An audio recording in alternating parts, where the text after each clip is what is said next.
اللہ تعالیٰ نے اس کائنات کو پیدا کیا اور پھر بعض مخلوقات، اوقات اور جگہوں کو خاص طور پر چن لیا، انہیں اپنا محبوب قرار دیا اور برکت والا بنایا۔ ان بابرکت جگہوں میں سے ایک مسجد اقصیٰ بھی ہے۔ اللہ تعالیٰ نے اس بابرکت زمین کے پھل کی قسم کھاتے ہوئے سورۃ التین میں ارشاد فرمایا، والتین والزیتون، قسم ہے انجیر کی اور زیتون کی۔ مفسرین کرام کے مطابق یہ مسجد اقصیٰ اور اس کے ارد گرد کی بابرکت جگہ کی طرف اشارہ ہے۔ پھر اگلی آیت میں طور سینین کی قسم کھائی۔ یہ وہ مقام ہے جہاں اللہ تعالیٰ نے حضرت موسیٰ علیہ السلام سے کلام فرمایا۔ اور پھر اللہ تعالیٰ نے اگلی آیت میں البلد الامین کی قسم کھائی، جس سے مراد مکہ المکرمہ ہے، جہاں خاتم النبیین حضرت محمد صلی اللہ علیہ وآلہ وسلم کی بعثت ہوئی۔ حضور اکرم صلی اللہ علیہ وآلہ وسلم نے مکہ المکرمہ میں 13 سال تک بیت المقدس کی طرف رخ کر کے نماز ادا کی، اور پھر جب مدینہ المنورہ ہجرت کی تو اس کے بعد بھی تقریباً 17 ماہ تک یہی آپ کا قبلہ رہا۔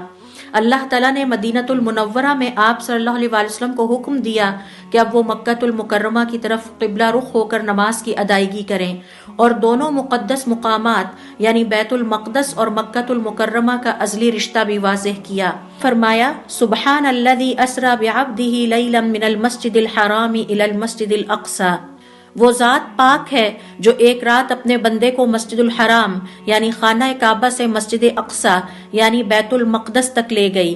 الذی بارکنا حولہ، جس کے ارد گرد ہم نے بہت برکتیں رکھی ہیں، لنوریہ من آیاتنا، تاکہ ہم اپنے بندے کو اپنی قدرت کی نشانیاں دکھائیں۔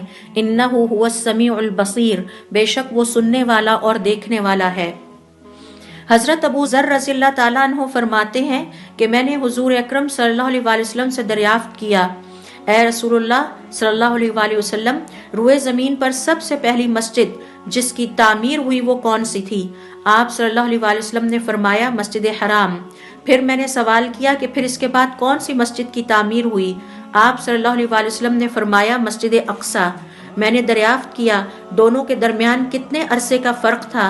آپ صلی اللہ علیہ وآلہ وسلم نے فرمایا 40 سال۔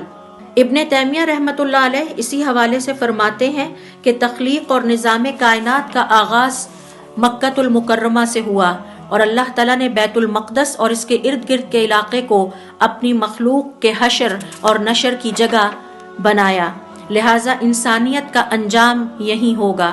یہ وہ اللہ کا گھر ہے جس کی عظمت اور عزت کا دنیا کے بڑے مذاہب اور ان کے پیروکاروں نے اہتمام کیا، اور اس جگہ اللہ تعالیٰ کی نازل کردہ 4 مقدس کتابوں زبور، تورات، انجیل اور قرآن کریم کی تلاوت ہوئی۔ حضور اکرم صلی اللہ علیہ وآلہ وسلم نے اپنی زندگی میں ہی مسلمانوں کو خوشخبری سنائی تھی کہ وہ بیت المقدس کو فتح کریں گے اور اس کے وارث بنیں گے۔